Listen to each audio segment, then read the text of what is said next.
Hello students, this is part 3 of the chapter Complex Numbers and Quadratic Equations of class 11th Mathematics. In this video lesson, we shall learn multiplication and division of complex numbers.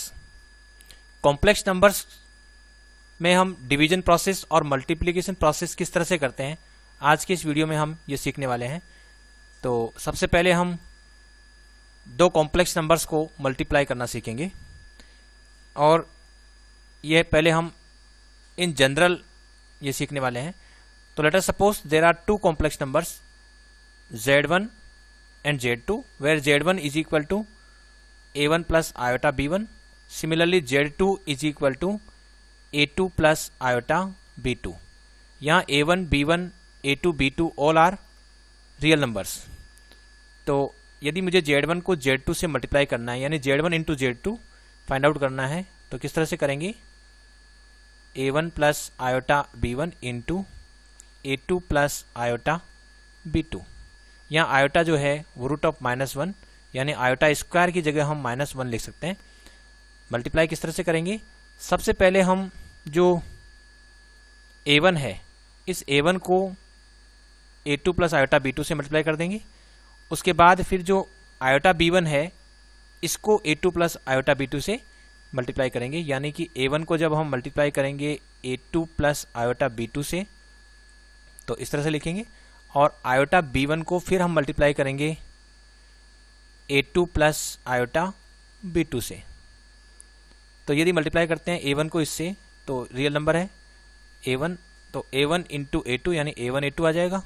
और यहाँ पर a1 से जब इसको multiply करेंगे तो ये हो जाएगा आयोटा a1 b2। सिमिलरली यहाँ यदि हम मल्टीप्लाई करते हैं तो ये आएगा आयोटा a2 b1 प्लस यहाँ हो गया आयोटा स्क्वायर b1 b2। अब इसमें जो आयोटा स्क्वायर है उसकी जगह हम -1 लिख सकते हैं, तो ये हो जाएगा a1 a2 plus iota a1 b2 plus iota a2 b1, और ये हो गया -b1 b2, क्योंकि ये -1 हो गया। अब इसमें देखें तो ये जो a1 a2 और ये जो -b1 b2 है, ये रियल नंबर है, तो इनको हम इकट्ठा कर लेते हैं। ये हो जाएगा a1 a2 -b1 b2, और इधर हो गया आयोटा कॉमन ले लेते हैं, तो यहाँ आ जाएगा a1 b2 plus a2 b1। तो ये इनको मल्टीप्लाई करने पर हमारे पास एक नया कॉम्प्लेक्स नंबर आ रहा है, जिसका रियल पार्ट तो है a1 a2 -b1 b2 और इमेजिनरी पार्ट है a1 b2 plus a2 b1। तो इसको यदि हम इस प्रोसेस को ध्यान से देखें तो इसमें हो क्या रहा है वो समझ लेते हैं कि a1 प्लस आयोटा b1 को यदि हम मल्टीप्लाई करेंगे a2 प्लस आयोटा b2 से, तो मेरे पास रिजल्ट आ रहा है a1 a2 -b1 b2 और plus iota a1 b2 plus a2 b1, ये रिजल्ट आ रहा है। अब ये रिजल्ट जो है हम डायरेक्ट यदि लिखना चाहें तो कैसे लिखेंगे? तो उसमें देखिए कि ये जो नंबर आ रहे हैं a1 a2, ये तो यहाँ से आ रहा है, a1 को पहले a2 से मल्टीप्लाई किया, और इधर जो आयोटा b1 है इसको आयोटा b2 से मल्टीप्लाई करने पर आएगा आयोटा स्क्वायर b1 b2, तो वो -b1 b2 यानी कि रियल नंबर बन जाएगा। तो अगर मैं a1 को a2 से मल्टीप्लाई करता हूँ या फिर आयोटा b1 को आयोटा b2 से मल्टीप्लाई करता हूँ तो रियल नंबर आ रहे हैं। तो वो रियल नंबर्स का कलेक्शन यहाँ कर लेते हैं, वो real part of the resulting complex number का हो जाएगा। इसी तरह से यदि मैं क्रॉस टर्म को मल्टीप्लाई करता हूँ, ये तो डायरेक्ट टर्म हो गई, फर्स्ट को फर्स्ट से, सेकंड को सेकंड से, लेकिन फर्स्ट को अगर सेकंड नंबर से और सेकंड को फर्स्ट से मल्टीप्लाई करता हूँ, तो देखिए a1 को यदि इससे मल्टीप्लाई करता हूँ तो आएगा हमारे पास आयोटा a1 b2 जो यहाँ रहा। इसी तरह से आयोटा b1 को यदि मल्टीप्लाई करता हूँ a2 से, तो यहाँ आ रहा है आयोटा a2 b1। तो इसका मतलब ये क्रॉस टर्म है, फर्स्ट को सेकंड से और सेकंड को फर्स्ट से मल्टीप्लाई करने पर आ रही है। तो इस तरह से हम इसको डायरेक्ट भी लिख सकते हैं। तो इसको हम एग्जांपल के थ्रू समझेंगे। मान लीजिए मेरे पास एक कॉम्प्लेक्स नंबर है z1 और वो है 1 माइनस आयोटा, और एक दूसरा कॉम्प्लेक्स नंबर है z2, वो है सपोज 2 प्लस 3 आयोटा। और यदि मुझे z1 into z2 find out करना है तो पहले हम डिटेल वे में करेंगे और फिर शॉर्ट में करेंगे। तो 1 माइनस आयोटा, इसको मल्टीप्लाई करते हैं हम 2 प्लस 3 आयोटा से। तो कैसे करेंगे? पहले 1 को मल्टीप्लाई करेंगे हम 2 प्लस 3 आयोटा से, और इसी तरह से जो माइनस आयोटा है इसको मल्टीप्लाई करेंगे हम 2 प्लस 3 आयोटा से। जब 1 को इससे मल्टीप्लाई किया तो आ गया 2 प्लस 3 आयोटा, और आयोटा को जब इससे मल्टीप्लाई किया माइनस आयोटा को 2 से, तो ये आ गया 2 आयोटा, और यहाँ मल्टीप्लाई किया तो माइनस के 3 आयोटा स्क्वायर। लेकिन आयोटा स्क्वायर जो है वो -1 के इक्वल होता है, इसलिए ये हो गया 2 + 3 आयोटा माइनस 2 आयोटा, ये हो गया प्लस का 3। अब ये 2 + 3 ये तो रियल नंबर है, इनको हम इकट्ठा कर लेते हैं 2 + 3, और इसी तरह से जो आयोटा के साथ जो टर्म लिखी हुई है उसको हम अलग लिख लेते हैं। तो यदि 2 और 3 को ऐड करते हैं तो 5, और यहाँ 3 आयोटा में से 2 आयोटा गया तो केवल आयोटा, तो 5 + आयोटा, तो रिजल्टिंग नंबर क्या आ गया, एक कॉम्प्लेक्स नंबर आ रहा है हमारे पास, जिसका रियल पार्ट तो है 5 और इमेजिनरी पार्ट यहाँ पर 1 है। तो इस तरह से 5 + iota will be the resulting number when we multiply Z1 and Z2। और यदि इस Z1 Z2 को डायरेक्ट फाइंड आउट करना चाहें तो कैसे करेंगे, क्योंकि हमने अभी देखा था कि हम सबसे पहले क्या करेंगे, जो डायरेक्ट टर्म है उनको मल्टीप्लाई करेंगे, यानी फर्स्ट को फर्स्ट से मल्टीप्लाई करेंगे, यानी 1 को 2 से मल्टीप्लाई कर देंगे, और इसको हम इससे मल्टीप्लाई करेंगे जो आ रहा हमारा माइनस का 3 आयोटा स्क्वायर। तो इसको डायरेक्ट लिख देते हैं, देखो 1 × 2 तो 2 हो गया है, और माइनस आयोटा को जब 3 आयोटा से मल्टीप्लाई किया तो आ गया प्लस का माइनस का 3 आयोटा स्क्वायर, माइनस का 3 आयोटा स्क्वायर जो हो जाएगा प्लस का 3। और इसी तरह से यदि मैं इनडायरेक्ट टर्म को मल्टीप्लाई करता हूँ, यानी 1 को इससे मल्टीप्लाई करता हूँ तो आएगा 3 आयोटा, और माइनस आयोटा को यदि 2 से मल्टीप्लाई करता हूँ, फर्स्ट को तो लास्ट से किया और लास्ट को फर्स्ट से किया, फर्स्ट को सेकंड से और सेकंड को फर्स्ट से, तो ये आ गया माइनस का 2 आयोटा, माइनस आयोटा × 2 माइनस का 2 आयोटा, और इसको मैं डायरेक्ट लिख दूंगा, ये तो हो गया 5 और ये हो गया आयोटा। तो इस तरह से हम डायरेक्ट मल्टीप्लिकेशन कर सकते हैं। तो ये तरीका हुआ यदि हमें 2 कॉम्प्लेक्स नंबर्स दे रखे हैं और उनको हमें मल्टीप्लाई करना है। यहाँ हमारी एक ऑब्जर्वेशन ये भी है कि यदि कोई 2 कॉम्प्लेक्स नंबर है तो उनका जो मल्टीप्लिकेशन करने पर जो नंबर आ रहा है that is also a complex number, ये भी सेट ऑफ कॉम्प्लेक्स नंबर को बिलोंग करता है, सेट ऑफ कॉम्प्लेक्स नंबर को बिलोंग करता है। और ये इसका मतलब ये हुआ कि whenever we multiply any 2 complex number we get again a complex number, this is called closure law. Closure law का मतलब होता है कि if we have 2 number Z1 and Z2 and both are complex number, suppose Z1 Z2 both are complex numbers and we multiply them, if we multiply them Z1 Z2 find out करते हैं, और this is again a complex number, what does it mean? It means we get again a complex number, it means matrix multiplication is closed, yeah, yes, matrix multiplication is said to be closed। तो ये क्योंकि Z1 Z2 जो मिल रहा है वापस हमें complex number ही प्राप्त हो रहा है। एडिशन में मैंने देखा था कि addition operation is also closed, तो वो क्लोजर लॉ को फॉलो करती है, ऐसे ही मल्टीप्लिकेशन ऑपरेशन भी क्लोजर लॉ को फॉलो करती है, यानी कि यदि 2 कॉम्प्लेक्स नंबर को मल्टीप्लाई करते हैं तो हमें वापस एक कॉम्प्लेक्स नंबर ही प्राप्त होता है। कम्यूटेटिव लॉ, इसी के अंदर यदि मान लीजिए मैं 2 कॉम्प्लेक्स नंबर लेता हूँ Z1 और Z2, और यदि उनको मल्टीप्लाई करता हूँ, पहले Z1 को Z2 से मल्टीप्लाई करूँ या Z2 को Z1 से मल्टीप्लाई करूँ, तो रिजल्ट एक जैसा आएगा, ये आप देख सकते हैं, क्योंकि Z1 को A1 + आयोटा B1 और Z2 को A2 + आयोटा B2 यदि लें और Z1 को Z2 से मल्टीप्लाई करें और फिर Z2 को Z1 से मल्टीप्लाई करके देखें तो हम पाएंगे कि दोनों रिजल्ट एक जैसे आ रहे हैं। तो this is called commutative law, यानी कि इसमें ऑर्डर इंपॉर्टेंट नहीं है, we can multiply any 2 complex number in any order. Associative law, associative law के लिए हमें 3 नंबर लेने पड़ेंगे। मान लीजिए 3 कॉम्प्लेक्स नंबर है Z1 Z2 Z3, और मल्टीप्लिकेशन ऑपरेशन के लिए हमें देखना है कि एसोसिएटिव लॉ क्या होता है। तो यदि हमें 3 नंबर को आपस में मल्टीप्लाई करना है, तो चूंकि हम जानते हैं कि मल्टीप्लिकेशन एक बार में हम 2 ही नंबर्स का कर सकते हैं, तो यदि Z1 Z2 Z3 इन 3 नंबर को मुझे मल्टीप्लाई करना है, तो एक तरीका तो ये है कि मैं फर्स्ट 2 नंबर को मल्टीप्लाई करूं और जो रिजल्ट आता है उसको फिर तीसरे कॉम्प्लेक्स नंबर से मल्टीप्लाई करूं। एक तरीका ये है कि मैं लास्ट के 2 नंबर को मल्टीप्लाई करूं और फिर जो रिजल्ट आता है उससे मैं फर्स्ट नंबर को मल्टीप्लाई कर दूं, तो दोनों रिजल्ट एक जैसे आते हैं। This is called associative law, यानी कि जो मल्टीप्लिकेशन ऑपरेशन है इट फॉलोज एसोसिएटिव लॉ, यानी Z1 Z2 Z3 अगर 3 नंबर को मल्टीप्लाई करना है तो we can multiply any 2 number first and then we can multiply third number with the resultant. Existence of multiplicative identity, जिस तरह से हमने देखा था कि एडिटिव आइडेंटिटी 0 एक कॉम्प्लेक्स नंबर था जिसको हम किसी भी कॉम्प्लेक्स नंबर में ऐड करते हैं तो हमें वापस कॉम्प्लेक्स नंबर ही प्राप्त होता है। ठीक वैसे ही 1 एक ऐसा कॉम्प्लेक्स नंबर है, 1 को यदि मैं लिखूं 1 + 0 आयोटा, तो ये 1 एक ऐसा कॉम्प्लेक्स नंबर है। If we multiply any complex number, suppose z is any complex number, और इस कॉम्प्लेक्स नंबर को यदि मैं 1 से मल्टीप्लाई करता हूं तो वी गेट अगेन z, या यूँ कहूँ कि 1 × z करता हूँ तो भी z आता है, और z × 1 करता हूँ तो भी z आता है। तो this one is called multiplicative identity. तो वो पूछे कि मल्टीप्लिकेशन ऑपरेशन के लिए मल्टीप्लिकेटिव आइडेंटिटी क्या होती है for the set of complex numbers, तो we can say that 1 which is equal to 1 + 0 iota, it is the multiplicative identity for the complex numbers. Existence of multiplicative inverse, मान लीजिए हमारे पास कोई कॉम्प्लेक्स नंबर z है a + iota b, और this is non zero. Suppose ये non zero number है। अगर ये नॉन जीरो है तो डेफिनेटली कम से कम a और b में से कोई एक तो नॉन जीरो होगा, क्योंकि a + आयोटा b यदि जीरो होता है तो दोनों के दोनों ही जीरो हो जाते हैं, a और b, ये हमने देखा था। तो यदि मान लीजिए कोई कॉम्प्लेक्स नंबर है a + आयोटा b और which is non zero, it means at least one of the two a and b, इन दोनों में से कम एक नॉन जीरो होगा, ये कंफर्म है। ये ऐसा कोई नॉन जीरो कॉम्प्लेक्स नंबर है, और ये नॉन जीरो कॉम्प्लेक्स नंबर है, तो इसका जो मल्टीप्लिकेटिव इनवर्स है एग्जिस्ट करता है कि नहीं करता है, ये हम देखें। तो इसमें यदि मान लीजिए कि मैं एक ऐसा नंबर लेता हूं इस तरह से,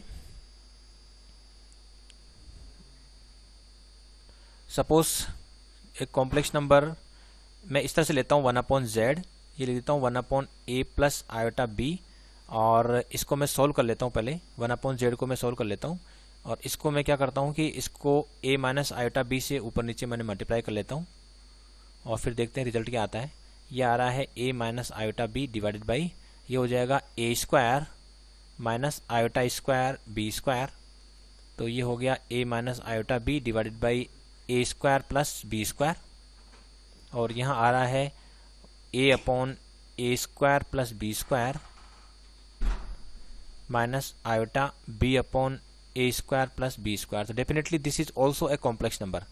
तो ये जो कॉम्प्लेक्स नंबर आ रहा है, यदि मैं इसको इसके साथ मल्टीप्लाई करता हूँ, a + आयोटा b है, इसको यदि मैं इससे मल्टीप्लाई करता हूँ a/a² + b² minus iota b/a² + b², यदि मैं इससे मल्टीप्लाई करता हूँ तो देखते हैं रिजल्ट क्या आता है। तो ये हो गया a + आयोटा b, और ये था हमारा a - iota b divided by a² + b², और इसको भी मल्टीप्लाई करेंगे तो ये हो जाएगा a² - आयोटा स्क्वायर b², जिसको हम लिख सकते हैं वापस प्लस b²। तो ये हो गया a² + b², क्योंकि आयोटा स्क्वायर की वैल्यू -1 होती है, और आयोटा स्क्वायर की वैल्यू -1 यदि हम रखेंगे यहाँ तो ये प्लस का हो जाएगा, तो ये वापस 1 आ रहा है। तो इसका मतलब हुआ कि ये एक ऐसा नंबर है, यदि मैं इससे इस दिए गए कॉम्प्लेक्स नंबर से इसको मल्टीप्लाई करता हूँ तो 1 आता है। दूसरी ऑब्जर्वेशन कि इसमें चूंकि a और b में से कम एक नॉन जीरो है, तो इसका मतलब ये हुआ कि a² + b² definitely non zero होगा। तो ये नॉन जीरो है तो हम इससे डिवाइड भी कर सकते हैं, तो ये ऐसे नंबर का एग्जिस्टेंस होगा। तो ये कोई z कोई कॉम्प्लेक्स नंबर है, तो उसके लिए एक दूसरा नंबर हमें कॉम्प्लेक्स नंबर मिल रहा है, दूसरा कॉम्प्लेक्स नंबर हमें मिल रहा है, जिससे यदि इसको मल्टीप्लाई करते हैं तो हमारे पास 1 आ रहा है, यानी कि 1 मीन्स मल्टीप्लिकेटिव आइडेंटिटी हमारे पास आ रही है। मल्टीप्लिकेटिव आइडेंटिटी हमें मिल रही है, मल्टीप्लिकेटिव आइडेंटिटी। तो ये जो नंबर है this is called multiplicative inverse of the given complex number, और ऐसा हम हमेशा फाइंड आउट कर सकते हैं। इसका मतलब है कि यदि हमें कोई complex number a + iota b की फॉर्म में दे रखा है, तो we can find out another complex number 1/z which is equal to a/a² + b² minus iota b/a² + b², which is the multiplicative inverse of the given complex number a + iota b। तो यहाँ ये हो गया कि अगर z अगर मान लीजिए हमें दे रखा है a + आयोटा b और दिस इज नॉन जीरो, तो we can find out another complex number 1/z which is equal to a/a² + b² minus iota b/a² + b² which is equal to z inverse. This is called the multiplicative inverse of the given complex number z। तो हम दिए गए किसी भी complex number का multiplicative inverse हम find out कर सकते हैं यदि वो नॉन जीरो नंबर है। तो ये कह सकते हैं कि यदि कोई नॉन जीरो कॉम्प्लेक्स नंबर है तो उसका मल्टीप्लिकेटिव इनवर्स हमेशा एग्जिस्ट करता है। और उसकी वैल्यू हम कैसे फाइंड आउट करेंगे, जो गिवन कॉम्प्लेक्स नंबर है उसका मल्टीप्लिकेटिव इनवर्स हो जाएगा 1/z। इसको हम रेसिप्रोकल ऑफ z भी कहते हैं। यदि कहा जाए कि reciprocal of z find out करो तो रेसिप्रोकल ऑफ z भी यही है। तो यहाँ मैं लिख देता हूँ कि जो रेसिप्रोकल बोलो चाहे मल्टीप्लिकेटिव इनवर्स बोलो, यहाँ भी लिखा नहीं है, एक पेज और ले लेते हैं। यहाँ जो z एक कॉम्प्लेक्स नंबर था a प्लस आयोटा b, तो multiplicative inverse of z will be denoted by 1/z या z inverse, and its value we can easily calculate in this way. But for the existence of multiplicative inverse we must have the given complex number and non-zero number, यानी ये non zero होना चाहिए, क्योंकि अगर ये non zero है तो ऐसी स्थिति में a square plus b square की वैल्यू जो है वो नॉन जीरो होगी। और ऐसी स्थिति में हमने 1/z अभी हमने कैलकुलेट किया था, 1/z ये पूरा कैलकुलेट किया 1/a प्लस आयोटा b ऐसे करके, फिर हमने इसको रेशनलाइज किया था। रेशनलाइज करके फिर हम इसकी वैल्यू आसानी से फाइंड आउट कर सकते हैं, यानी कि इसको फिर हमने रेशनलाइज किया, इसको रेशनलाइज किया और ये हमने रेशनलाइज करने के बाद ये हो जाता है a minus iota b divided by a square plus b square. तो ये जो z इनवर्स है वो हमारे पास आ गया a/a square plus b square, जो रियल पार्ट कहलाएगा, और जो इमेजनरी पार्ट है वो ये कहलाएगा minus b/a square plus b square times iota.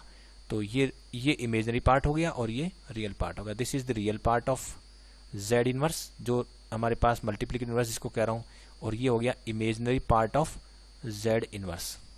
और इस मल्टीप्लिकेटिव इनवर्स को हम क्या कहेंगे, इसको हम रेसिप्रोकल ऑफ z भी कहते हैं।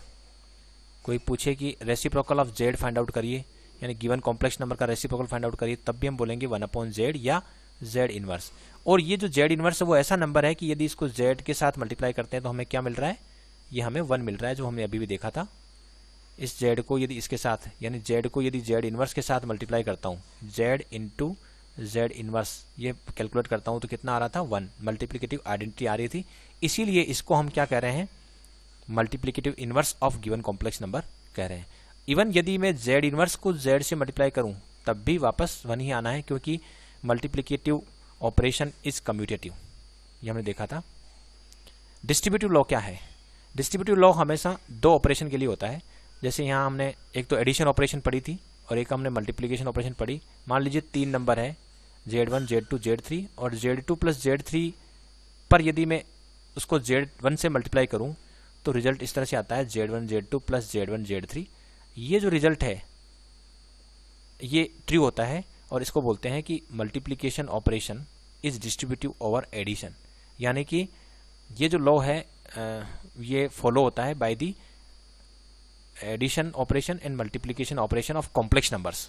तो डिस्ट्रीब्यूटिव लॉ ये है कि if you multiply the sum of 2 complex number with the another complex number we can do this operation using this identity. तो z1 into z2 plus z3 will be equal to z1 z2, यानी यहाँ जो z1 है वो distribute हो गया है z2 और z3 पर। z1 का मल्टीप्लिकेशन ऑपरेशन है, ये मल्टीप्लिकेशन ऑपरेशन इस एडिशन ऑपरेशन पर डिस्ट्रीब्यूट हो गई है, z1 इंटू z2 हो गया और z1 इंटू z3 हो गया है। तो this is called distributive law for the addition and multiplication operation of complex numbers. Division of 2 complex number, 2 complex numbers को यदि हमें डिवाइड करना तो किस तरह से करेंगे। मान लीजिए एक कॉम्प्लेक्स नंबर दे दिया a1 प्लस आयोटा b1, दूसरा कॉम्प्लेक्स नंबर दे दिया a2 प्लस आयोटा b2, और ये कहा जाए कि z1/z2 फाइंड आउट करिए, यानी कि a1 plus iota b1 divided by a2 plus iota b2 find out करिए। तो हमें जो रिजल्ट है, फाइनल रिजल्ट हमें क्या चाहिए, फाइनल रिजल्ट हमें एक real part plus iota times imaginary part की फॉर्म में चाहिए, क्योंकि वो हमें जो कॉम्प्लेक्स नंबर का फॉर्मेट है उसमें आना चाहिए। क्योंकि यदि हम किसी कॉम्प्लेक्स नंबर को किसी नॉन जीरो कॉम्प्लेक्स नंबर से डिवाइड करते हैं तो हमेशा वापस एक कॉम्प्लेक्स नंबर ही आना है। तो एक तरह से हमें जो भी रिजल्ट आ रहा है उसको हमें फाइनल जो कॉम्प्लेक्स नंबर का फॉर्मेट होता है, real part plus iota times imaginary part, उस फॉर्मेट में हमें कन्वर्ट करना होता है। तो इसको हमें पूरा सोल्व करना है। तो कैसे करेंगे, तो इसके लिए सबसे पहली बात तो यह है कि z1/z2 will be defined only when z2 is non zero, और z2 नॉन जीरो है, ये इसका मतलब हुआ कि a2 will be equal to minus iota b2। यदि मैं स्क्वायर करता हूँ, a2 is not equal to minus iota b2, इसका स्क्वायर करता हूँ तो a2 square will not be equal to minus b2 square, क्योंकि आयोटा स्क्वायर की वैल्यू -1 होती है। यहाँ से हमें पता लग रहा है कि a2 square plus b2 square will not B 0, तो ये 0 नहीं होता। जब भी a2 plus iota b2 non zero, it means a2 square plus b2 square is non zero. ठीक वैसे ही जैसे यहाँ पर हमने देखा था कि a प्लस आयोटा b अगर नॉन जीरो है तो definitely a square plus b square will be non zero. तो यहाँ से शुरू करते हैं। यदि हमें ये डिवाइड करना है तो हम कैसे करेंगे? इसके लिए जो आयोटा का जो कोफिशिएंट है यहाँ प्लस है, तो सेम नंबर ले लेंगे, लेकिन डिनोमिनेटर में सेम नंबर लेंगे, आयोटा के कोफिशिएंट को हम नेगेटिव कर देंगे, यानी कि a2 माइनस आयोटा b2। तो a2 माइनस आयोटा b2 से हम क्या करेंगे कि न्यूमरेटर और डिनोमिनेटर दोनों को मल्टीप्लाई कर देंगे। उससे क्या होगा, जो डिनोमिनेटर पार्ट है उसमें देखिए आप a2 स्क्वायर, क्योंकि a प्लस बी और a माइनस बी का फॉर्मूला लग रहा है, तो a square plus b square, a square minus b square formula लगेगा, तो minus iota square b2 square हो गया, और न्यूमरेटर में हमें मल्टीप्लाई करना है। तो इसमें मल्टीप्लाई कैसे करते हैं? डायरेक्ट टर्म को मल्टीप्लाई कर देते हैं, जैसे a1 a2, पहले a1 a2 कर देते हैं और फिर आयोटा b1 को हम माइनस आयोटा b2 से मल्टीप्लाई करेंगे, तो ये हो जाएगा माइनस का आयोटा स्क्वायर b1 b2, जिसको मैं लिख सकता हूँ प्लस b1 b2, क्योंकि आयोटा स्क्वायर की वैल्यू -1 होती है, तो आयोटा स्क्वायर तो हो गया -1, तो प्लस b1 b2 हो जाएगा। तो ये तो हो गया रियल पार्ट, जो हम डायरेक्ट फर्स्ट को फर्स्ट से, सेकंड को सेकंड से मल्टीप्लाई करने से जो मिल रही है वो तो ये हो गई।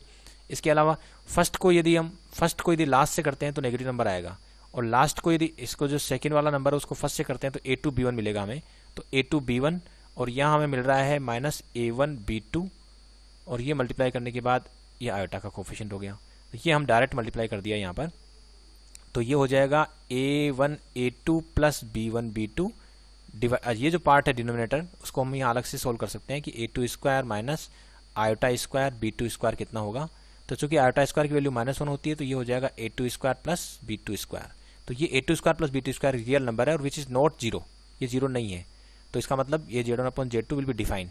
तो अब ये जो रियल नंबर आ रहा है उसको यहाँ a2 square plus b2 square से डिवाइड कर देते हैं, और एक हम इसका जो इमेजनरी पार्ट ऊपर दिख रहा है उसको भी हम इससे डिवाइड कर देते हैं, a2 square plus b2 square से हम डिवाइड कर देते, सेपरेट लिख देते हैं ऐसे। तो ये जो फॉर्मेट दिख रहा है यहाँ पर, ये जो पार्ट है this is the real part, ये रियल पार्ट ऑफ z1/z2, और ये imaginary part of z1 plus z1/z2 हो गया है। तो इस तरह से हम दो कॉम्प्लेक्स नंबर को आपस में डिवाइड कर सकते हैं। जैसे कि एक एग्जांपल लेते हैं, उससे समझ में आएगा कि क्वेश्चन ले लेते हैं कि फाइंड मल्टीप्लिकेटिव इनवर्स ऑफ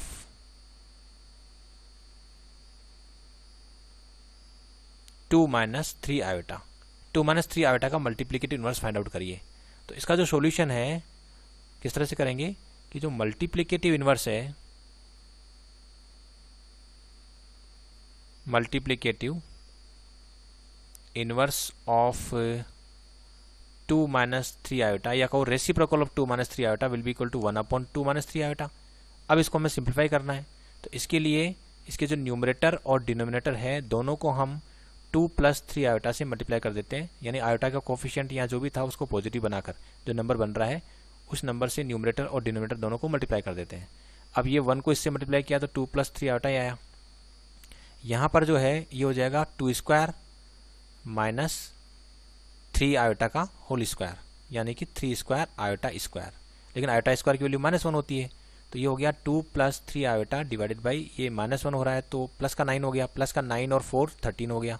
तो ये जो नंबर आ रहा है वो आया 2/13 विच इज रियल पार्ट, और 3/13 which is imaginary part of the resultant number, यानी 2/13 plus 3/13 iota will be the multiplicative inverse of the given complex number 2 minus 3 iota.